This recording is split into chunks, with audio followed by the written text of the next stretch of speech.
하나님 아버지, 세상은 여기저기서 자꾸 오라고 그럽니다. 그 제약 가운데 저희들을 묶으려고 아버지 하나님 저희들이 많은 곳에서 유혹을 합니다. 그럼에도 불구하고 오늘 이렇게 주님의 전에 나와서 주님의 말씀을 듣고자 하오니 주여 함께해 주시고, 부족한 이 종이 또 이렇게 말씀 전합니다. 아버지 하나님, 주님께서 함께하여 주시고 또 이 모든 함께 모인 모든 우리 사랑하는 주님의 지체와 함께 한 은혜로 받을 수 있도록 주여 도와주시옵소서. 모든 말씀 우리 주 예수 그리스도 이름으로 기도드립니다. 아멘.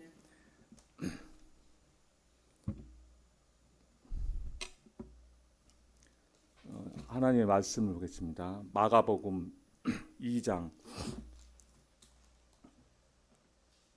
1절로 12절 말씀입니다. 마가복음 2장 1절로 12절 말씀입니다.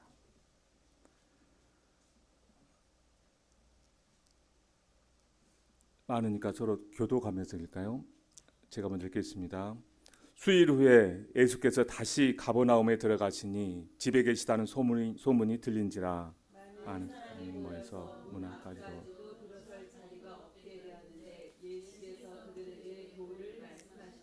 사람들이 한 중풍병자를 네 사람에게 메워 가지고 예수께로 올세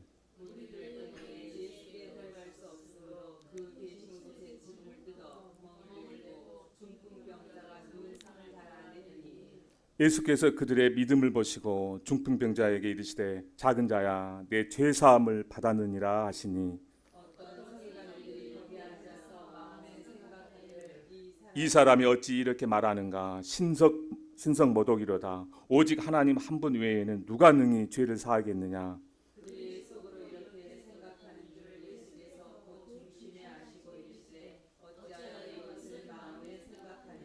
중풍병자에게 내 죄 사함을 받았느니라 하는 말과 일어나 내 상을 가지고 걸어가라 하는 말 중에서 어느 것이 쉽겠느냐.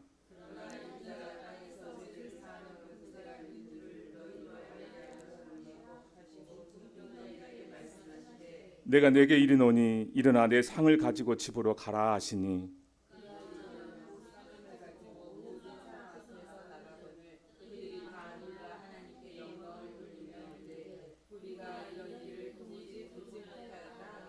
아멘.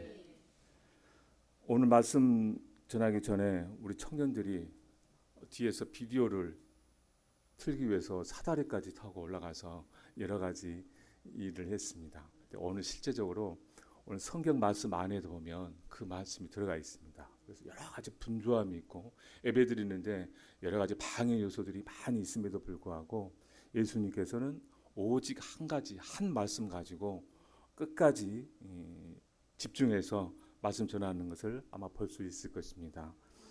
성도 여러분, 오늘 우리가 또 오늘 우리는 흙먼지가 날리고 지붕이 뚫리는 가버나움의 한 긴박한 현장으로 들어갈 것입니다.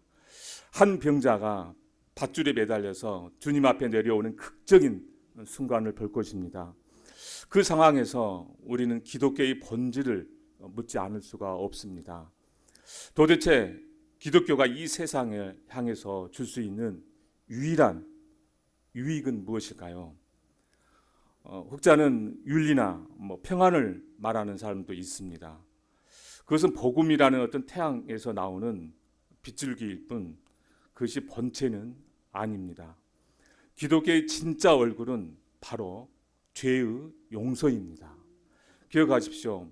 우리를 파멸로 이끄는 것은 죄입니다. 또 그 자체가 아니라 실은 용서받지 못한 것입니다.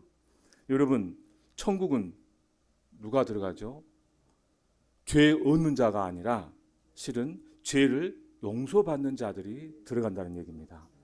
사랑하는 성도 여러분, 이제 우리는 가버나움의 그 뜨거운 현장 속으로 들어갈 것입니다. 마가복음 1장에서 질병을 꾸짖고 귀신을 불복시키는 예수님의 그 압도적인 그 권위를 우리는 보았습니다. 그리고 주님은 우리에게 가장 본질적인 권위를 지금 가르치려고 하십니다. 그것이 바로 죄를 용서하는 권위라는 것입니다.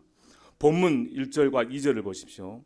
수일 후에 예수께서 다시 가버나움에 들어가시니 집에 계시다는 소문이 들린지라 많은 사람이 모여서 문 앞까지 들어설 자리가 없게 되었는데 예수께서 그들에게 도를 말씀하시더니 사실 주님은 한동안 가버나움에 편히 들어오실 수가 없었습니다.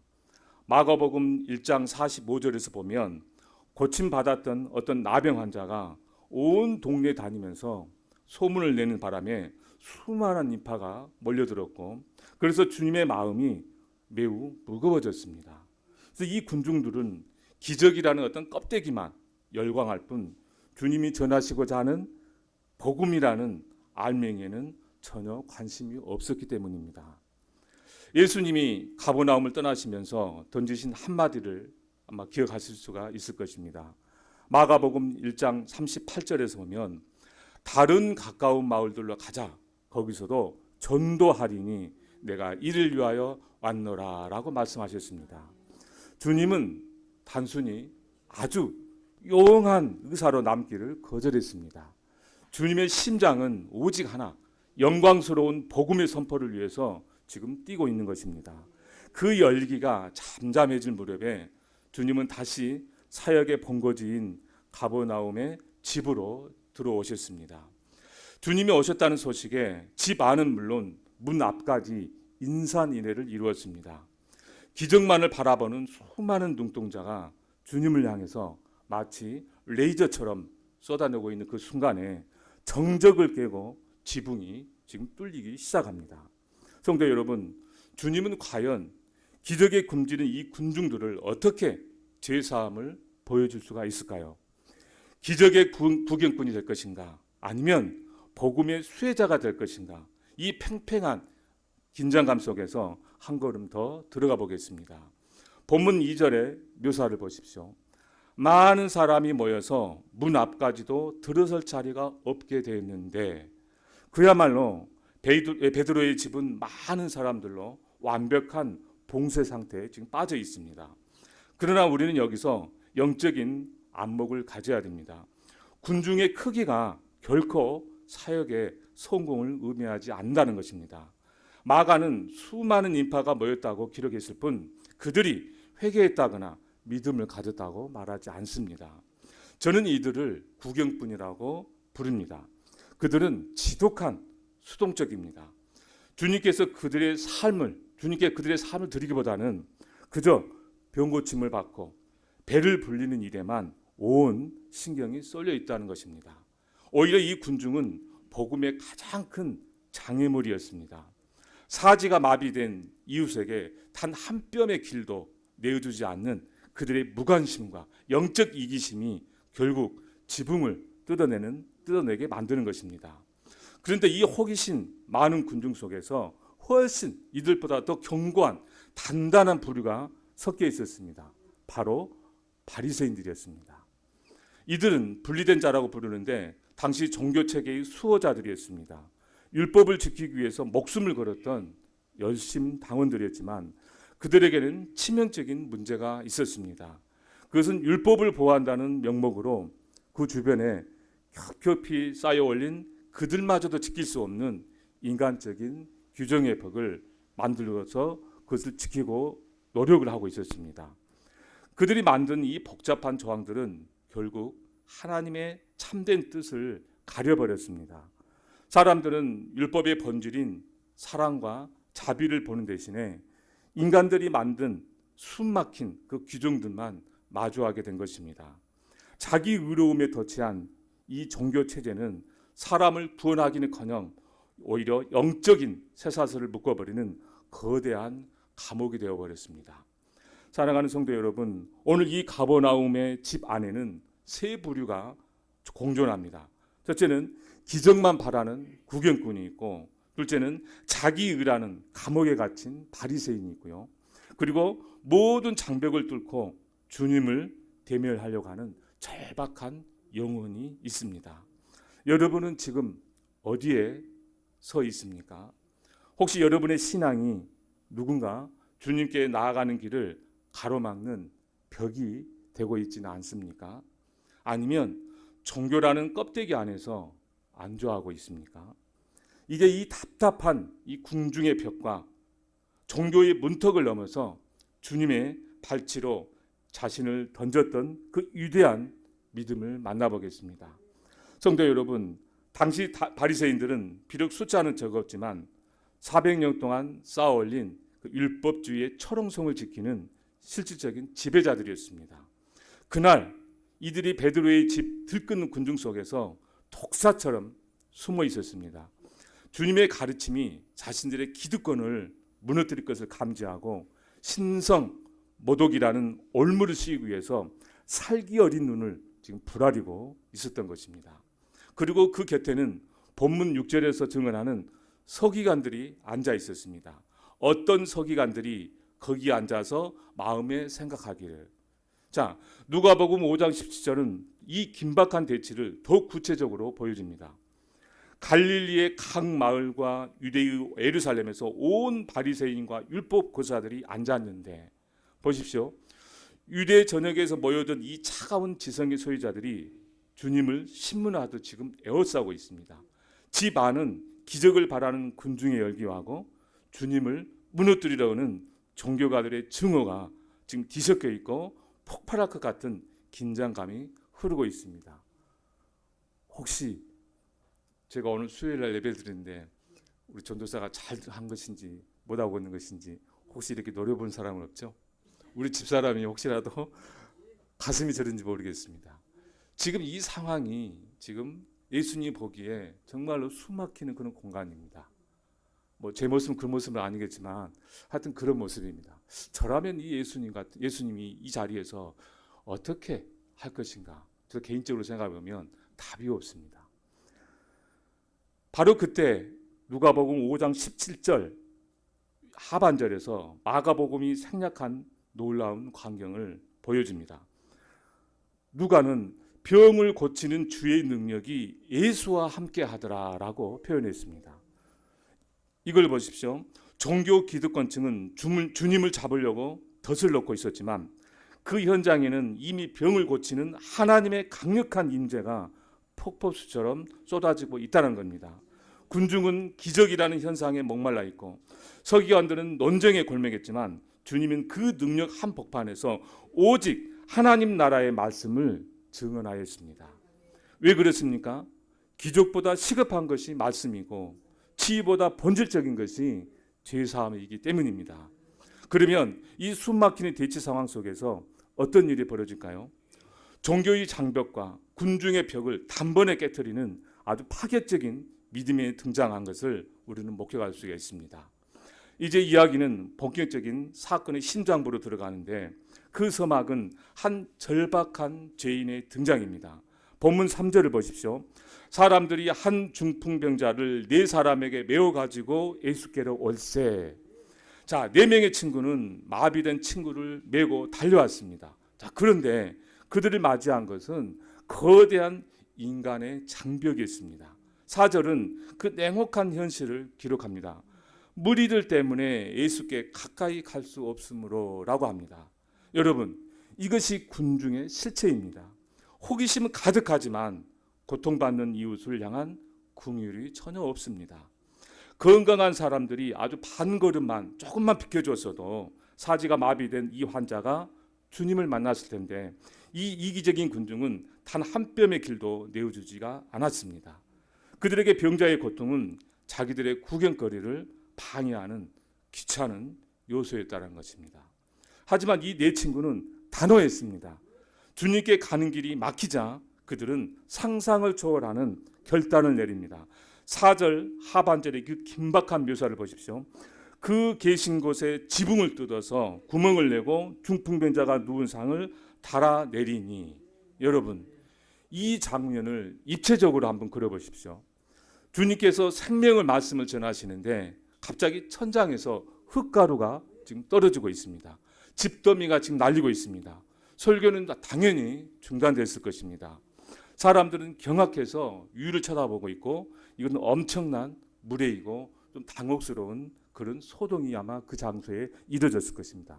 그런데 그 친구들은 아랑곳하지 않고 주님의 위치를 정확히 파악을 하고 지붕을 거칠게 파헤쳤습니다. 먼지가 날리겠죠. 부산물이 떨어져 나가겠죠. 그 위험한 철거 작업을 마침내 끝내놓고 중풍병자의 침상이 예수님의 발 앞에 정확히 내려앉았습니다. 자, 이것은 단순한 소동이 아닙니다. 군중의 무관심을 뚫고 종교의 형식을 뜯어내고 주님께 닿으려는 믿음의 돌파인 것입니다. 주님은 지금 설교를 방해하는 이 무례한 소동 속에서 역설적으로 그들의 가장 순수한 믿음을 보고 계십니다. 물어보겠습니다. 여러분에게는 이런 절박함이 있습니까? 장애물 앞에 주저앉은 군중입니까? 아니면 지붕이라도 뜯어내서 주님 발 앞에 자신을 던지는 단호한 믿음의 사람입니까? 지금 예수님의 발 앞에 먼지 날리는 천장에서 침상이 내려오는 그 순간 현장은 정적에 휩싸였습니다. 그들은 예수님이라면 이 사지가 마비된 환자를 고치실 수 있다는 그 사실에 추워도 무심하지 않고 있습니다. 그렇지 않고서야 어떻게 남의 집 지붕을 뜯어내는 이런 극단적인 모험을 할 수가 있겠습니까? 특히 중풍병자의 믿음은 처절했을 것입니다. 당시 질병은 하나님의 심판으로 여겨졌기 때문에 환자들은 숨어서 지내는 것이 관례였습니다. 어디 숨어서만 보내겠습니까? 주변 사람들로부터 사람 취급도 받지 못하고 무시당하고 배척당하고, 앞서 우리 나병 환자들 얘기했는데 그 앞에 정상적인 사람이 지나가면 그들을 향해서 나는 환자입니다 라고 외쳐서 그들이 다가올 수 없도록 스스로 담을 쌓는 그런 환자였습니다. 한마디로 동물과 같은 그런 취급을 당해야 했습니다. 그렇기에 주님으로부터 치유함을 받은 뒤에 제사장으로 보여주고 온 동네 방에 다니면서 내가 나았다고, 예수님이 가르쳐줬다고 애처됐을 것입니다. 이 마음으로 지금 이 중풍병자는 부끄러움을 무릅쓰고 궁중의 시선 한복판으로 자신을 던진 것입니다. 이 침묵의 애침을 보신 주님의 반응은 바로 5절에 나타납니다. 예수께서 그들의 믿음을 보시고, 예수께서 그들의 뭐라고요? 믿음을 보시고, 네, 믿음을 보시고.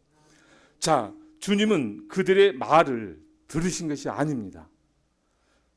지붕을 뚫고 침상을 내린 그 거친 손마디와 땀방울 속에서 행동으로 증명하는 보이는 믿음을 읽으셨습니다. 마가복음에서 믿음이라는 이 단어가 여기서 처음 등장하는데 흥미롭게도 그것은 관념이 아니라 행동하고 같이 맞물려 있는 것입니다. 그러니까 주님은 지금 그들의 살아있는 행동을 보고 계신 겁니다. 성도 여러분, 이 믿음이 우리와 동떨어진 어떤 특별한 것일까요? 아닙니다. 사실 우리가 일상에서 발휘하는 신뢰하고 아주 비슷합니다. 우리가 몸이 아파서 병원을 찾을 때 생전 처음 보는 의사에게 내 몸을 절개하는 수술을 맡깁니다. 그 의사의 인품을 다 몰라도 그가 수많은 수술을 성공시켜 왔다는 어떤 경험적인 신뢰가 있기 때문에 기꺼이 자신을 맡기는 것입니다. 실은 저도 그랬습니다. 저도 지방의 어떤 병원에서 수술을 하고 2번이나 하고 또 검사를 했는데 조금 이상한 것이 있다고 해서, 그때는 마치 제가 서울로 이사를 왔기 때문에 지방까지 내려가기가 뭐해서 서울에 있는 병원을 찾았습니다. 어떻게 찾았겠어요? 인터넷으로. 또 그 의사가 얼마나 의사인지. 그랬더니 한 손가락 안에 드는 의사라는 겁니다. 그 의사한테 진찰을 받으려면 1년을 기다려야 한다는 얘기입니다. 그래서 그것을 본다는 얘기는 그 의사를 내가 신뢰를 했기 때문에 온전히 그 병원에 가서 제가 3번째 수술을 하게 됐습니다. 이 믿음입니다. 그러니까 중풍병자와 친구들의 믿음도 똑같습니다. 주저없이 지붕을 뜯어낸 그 이유는 주님이 단 한 번도 실패 없이 모든 병자를 고쳐오셨음을 확신했기 때문입니다. 그들은 결과에 책임을 지는 행동하는 신뢰를 보여드린 것입니다. 자, 이 간절함을 읽으신 주님은 모두의 예상을 뒤엎는 아주 충격적인 선언을 하십니다. 중풍병자에게 이르시되 작은 자야 내 죄사함을 받았느니라 하시니. 자, 치유를 바라고 내려온 이 환자에게 주님은 병 고침보다 훨씬 더 본질적이고 근원적인 죄 사함을 먼저 꺼내신 것입니다. 주님은 오늘 우리에게 대단한 어떤 신학적인 결단을 요구하지 않으십니다. 주님은 오늘 의사에게 몸을 맡기는 그 소박한 신뢰를 가지고 주님 발 앞에 내려오기를 기다리십니다. 그때 주님은 우리의 육신뿐만 아니라 영혼의 골 깊은 질병인 죄까지도 깨끗게 하시는 권능을 베푸실 것입니다. 사랑하는 성도 여러분, 성경은 믿음과 행함을 결코 분리하지 않습니다.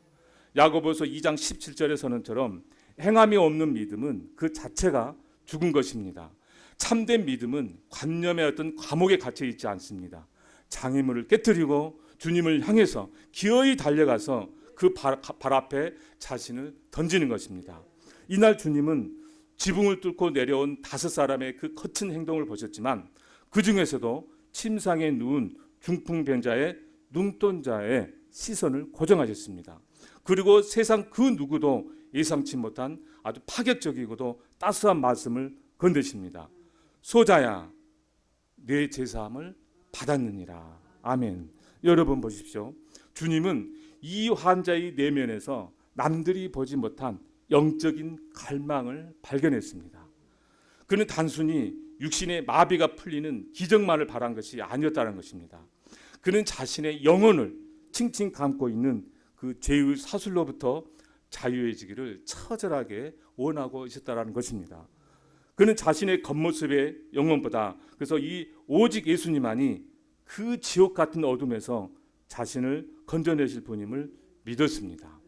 요한복음 25절의 말씀처럼 사람의 중심을 깨뜨려 보시는 주님은 그 환자의 가장 깊은 신음소리에 죄 사함으로 응답하신 것입니다. 주님은 그를 향해서 아들아, 아들아라고 부르셨습니다. 이는 정죄의 선고가 아니라 긍휼과 사랑이 듬뿍 담긴 하나님의 가족으로의 초대인 것입니다. 그런데요, 이 거룩한 용서의 현장 속에서 아주 차가운 분노를 터뜨린 군중이 있었습니다. 본문 6절과 7절을 보십시오.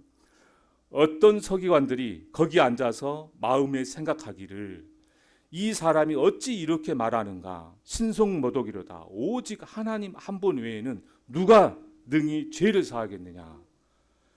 역설적이게도 그들의 신학적인 판단 자체는 정확했습니다. 죄는 하나님께 지은 것이기 때문에 오직 하나님만이 용서하실 수 있는 권한이 있는 것입니다. 그런데 자신들의 눈앞에서 예수가 감히 그 권한을 선포하니 그들에게는 이보다 더 명백한 신성 모독이 없었던 것입니다. 여기서 우리는 흥미로운 장면을 목격합니다. 그런데 그들은 이 말을 입 밖으로 내뱉지 않았습니다. 오직 마음속으로 독백했습니다. 그러나 그들은 치명적인 실수를 저질렀습니다. 지금 자신들의 은밀한 생각까지 낱낱이 읽고 계신 분이 바로 죄를 용서하는 하나님의 본체이심을 간과했다는 것입니다. 성도 여러분, 서기관들의 논리대로 말한다면 결론은 단 2가지일 뿐입니다. 예수가 미친 신성 모독자이거나 아니면 지금 그들 앞에 서 계신 분이 바로 인간의 몸을 입고 오신 하나님이시라는 결론뿐입니다. 여러분은 오늘 이분을 누구라고 고백하시겠습니까? 여러분의 영혼을 짓누르는 그 죄의 침상을 들고 일어나게 하실 분, 오직 예수 그리스도 한 분뿐임을 믿습니까? 사랑하는 성도 여러분, 이제 오늘 이야기의 가장 날카로운 핵심이고 기독교의 심장부로 들어가랍니다. 예수님은 신성 모독자이거나 아니면 하나님이십니다. 우리는 흔히 예수님을 친절한 성인이나 도덕적인 스승으로 적당히 포장하려고 합니다. 하지만 오늘 본문은 그런 회색지대를 허용하지 않습니다. 그분은 죄를 사할 권능을 가진 하나님의 본체이시든지 아니면 감당할 수 없는 거짓을 내뱉는 파렴치한 사기꾼이든지 둘 중 하나일 뿐입니다. 서기관들은 이미 결론을 내렸습니다. 신성 모독자는 반드시 죽이라는 레위기 24장의 법전 아래 예수를 가두고 처형할 빌미를 잡았다고 회심의 미소를 지었을 것입니다. 하지만 바로 그 순간 정적을 깨는 주님의 음성이 그들의 뇌리를 광타합니다. 8절을 보겠습니다. 그들이 속으로 이렇게 생각하는 줄을 예수께서 곧 중심에 아시고 이르시되 어찌하여 이것을 마음에 생각하느냐. 여러분, 입 밖으로 내지 않는 은밀한 생각까지 낱낱이 파헤치는 이 한마디는 그 자리에 있던 서기관들에게 그 어떤 기적보다도 소름 끼치는 전율이고 바로 그것이었을 것입니다. 왜일까요? 오직 하나님만이 인간의 마음을 아시기 때문입니다. 열왕기상 8장 39절에서 주만 홀로 사람의 마음을 다 아심이다 라고 했습니다. 주님이 그들의 생각을 이겨내는 바로 그 순간 주님이 당신이 하나님이심을 스스로 증명해 보인 것입니다. 이어지는 구절에서 주님은 그들의 혀를 찌르는 거대한 질문을 던집니다. 중풍병자에게 내 제사함을 받았느니라 하는 말과 일어나 내 상을 가지고 걸어가라 하는 말 중에서 어느 것이 쉽겠느냐? 여러분 한번 생각해 보십시오. 어느 쪽이 더 쉽겠습니까? 입으로 뱉기에는 죄사함이 쉬워 보일지도 모릅니다. 왜냐고요? 보이지 않기 때문에 그렇습니다. 증명할 수도 없으니까. 당장 증명할 책임도 없고. 하지만 일어나 걸으라라는 이 말은 이건 곧바로 증명을 해야 됩니다. 그러니까 만약 환자가 일어나지 못하면 그 즉시 예수님이 어떻게 돼요? 사기꾼이 되겠죠. 그래서 이 검증의 잣대를 본다면 일어나 걸으라는 선포는 훨씬 더 위험하고 훨씬 더 어려운 선택인 것입니다. 그래서 주님은 이 불가능한 도전을 선택하십니다. 보이지 않는 죄사함의 권세를 증명하기 위해서 눈에 보이는 창조의 기적을 정면으로 꺼내 드신 것입니다. 여러분, 사지가 마비된 환자가 주님 말씀 한마디에 용술처처럼 튀어 일어났습니다. 그렇다면 그분을 더 이상 신성모독자라고 부를 수가 있겠습니까? 아닙니다. 그분은 하나님이실 수밖에 없습니다. 굳어버린 몸을 온전케 하는 창조주라면 오직 하나님의 영역인 죄사함 역시 능히 하실 수 있기 때문입니다. 여러분 보십시오. 이 눈부신 치유 현장이 무엇을 말해줍니까? 내 죄사함을 받았느니라. 그 선포가 진실임을 증명하는 반박 불가능한 증거가 아니겠습니까? 죄를 사할 권세가 있음을 입증하는 가장 확실한 천국 법정의 물증이 아니겠습니까? 그렇습니다. 주님은 질병이라는 죄의 그림자만 걷어낸 것이 아니라 죄의 본체까지도 다스리는 분임을 오늘 이 자리에서 만천하에 드러냈습니다. 성도 여러분, 이 압도적인 권위 앞에 여러분은 어떤 고백을 들으시겠습니까? 이분은 단순히 육신의 병을 고치는 의사가 아닙니다. 우리의 영혼을 영원한 저주에서 건져내시는 살아계신 하나님이십니다. 여러분 꼭 기억하십시오. 주님은 제자들에게 병 고치는 권능은 나누어 주셨지만 죄를 사하는 권세는 결코 타협하지 않으셨습니다. 누구에게도 위임하지 않으셨습니다. 왜냐하면 그것은 오직 창조주 하나님만이 행사하실 수 있는 거룩한 신성 영역이기 때문에 그렇습니다. 그러므로 이 기적은 우리를 향한 서슬퍼른 선포인 것입니다. 육신의 치유를 증거 삼아서 주님이 당신이야말로 우리 죄를 사할 절대 권위자임을 온 천하에 공포하시는 것입니다. 자, 이제 본문 10절과 11절을 보십시오. 그 장엄한 결론에 주님의 천둥 같은 선포를 똑똑히 들어보십시오. 그러나 인자가 땅에서 죄를 사하는 권세가 있는 줄을 너희로 알게 하려 하노라 하시고 중풍병자에게 말씀하시되 내가 내게 이르노니 일어나 내 상을 가지고 집으로 가라 하시니 주님의 그 서슬서린 명령이 떨어지는 그 찰나에 굳어있던 근육이 살아나고 죽어있던 신경이 꿈틀거리기 시작합니다. 그는 자신을 비난하던 그 모든 의심의 눈초리 앞에서 당당히 일어나서 걸어 나갔습니다. 성도 여러분, 이제 처음에 드렸던 그 질문에 답해야 할 시간입니다. 오늘 여러분 앞에 계신 예수님은 누구입니까? 신성모독하는 죄인입니까? 아니면 우리의 창조주 하나님이십니까? 여러분의 신성모독자는 인간의 은밀한 심연을 마음속을 꿰뚫어 볼 수가 없습니다. 신성모독자는 말 한마디로 썩어가는 육신에 다시 빗어낼 수가 없습니다.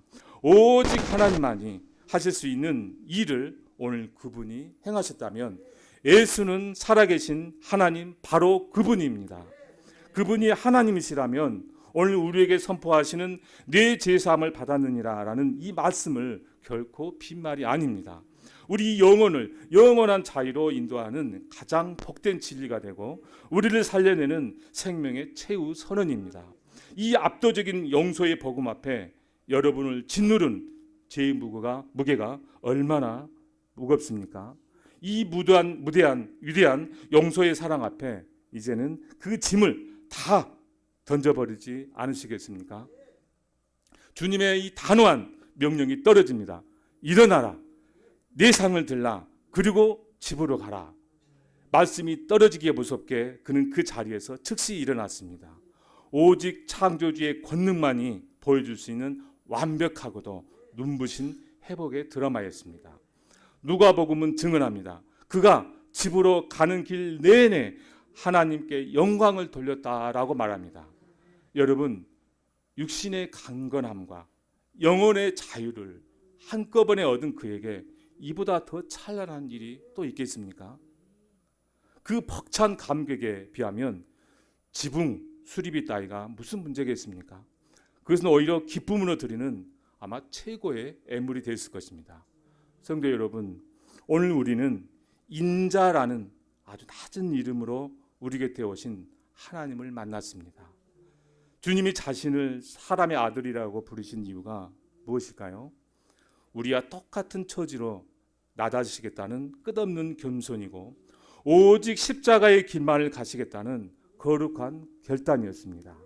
주님은 그 낮은 이름 뒤에 당신의 빛나는 신성을 숨기셨지만 그 겸손한 손길로 우리에게 세상 무엇과도 바꿀 수 없는 죄 사함의 은총을 베풀어 주셨습니다. 그러나 여러분, 우리는 이 기적을 본 군중들의 반응 속에서 참으로 가슴 아픈 영적인 진실을 마주해야 합니다. 그들은 기적을 보고 소스라치게 놀라서 하나님을 찬양한다고 법석을 떨었지만 결국 그들의 고백은 어디에 머물렀습니까? 고작 사람에게 이런 권능을 주셨다, 이런 수준에 그치고 말았습니다. 그들은 주님을 대단한 인간으로 박수를 쳤을 뿐 영혼을 구원한 하나님으로 영접하지는 않았습니다. 감탄은 있었지만 삶의 헌신은 없었다는 것입니다. 구경은 실컷 했지만 믿음의 자리로는 단 한 발자국도 나아가지 못했습니다.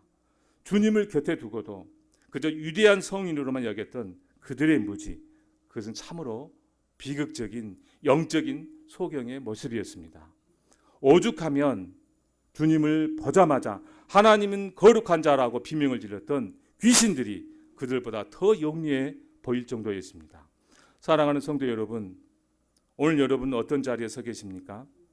기적이라는 껍데기에 환호하면서 주변을 맴도는 구경꾼입니까? 아니면 지붕이라도 뜯어내어서 주님 발치에 자신을 던지는 제자입니까? 주님은 단순히 여러분의 문제를 처리해주는 해결사로 남기를 원치 않으십니다. 지금도 여러분의 영혼을 향해 내 아들아, 내 딸아, 내 제사함을 받았느니라 말씀하시면서 영원한 생명의 관계로 여러분을 지금 초대하고 계십니다. 여러분, 이 모든 기적의 목적은 단 하나입니다. 예수 그분이 하나님이심을 증명하고 우리를 죄의 사슬에서 건져내기 위함입니다. 주님은 이 용서의 당당한 근거가 되기 위해서 친히 십자가의 제물이 되어서 당신의 생명을 통째로 내어주셨습니다. 이제 이 안일한 구경꾼의 자리를 박차고 일어나십시오. 가로막고 있는 이 군중의 벽을 부수고 주님의 발 앞으로 달려 나오십시오. 영적 마비 상태에 빠져 신음하는 우리를 향해서 하늘의 권위를 선포하시는 그 음성 앞에 온 마음을 다해 엎드리십시오. 사랑하는 여러분, 오늘 이 저녁 이 기적의 언저리에서 서성이는 방관자에게 되기를 거부하십시오. 우리를 자유케 하시는 용서의 주님은 단독자로 대면하십시오. 그리하여 중풍병자가 맛보았던 그 눈부신 자유와 평안이 여러분의 심령 위에 해같이 빛나기를, 오늘 이 기적의 실제 주인공이 되시기를 살아계신 주님의 이름으로 간절히 축원합니다. 아멘. 이제 눈을 감고 기도하는 시간을 갖겠습니다.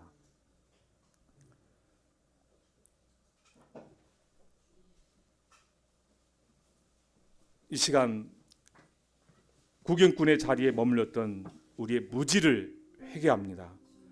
해결사가 예수가 아니라 내 영혼을 죄에서 건져주신 하나님 예수를 이 간절히 부르시다. 주여 내 영혼의 마비된 자를 고쳐주시옵소서. 지붕을 뚫는 간절함으로 주님 앞에 나아가오니 나를 묶고 있는 이 죄의 사슬을 끊어주시고 중풍변자가 맛보았던 그 눈부신 자유를 오늘 나에게 허락하여 주십시오. 우리 이 시간 주님의 이름을 크게 3번 부르고 뜨겁게 기도하겠습니다. 주여, 주여, 주여. 하나님 아버지, 이 시간도 주님 앞에 감사합니다. 오늘도 우리 아버지 하나님, 아버지 중풍변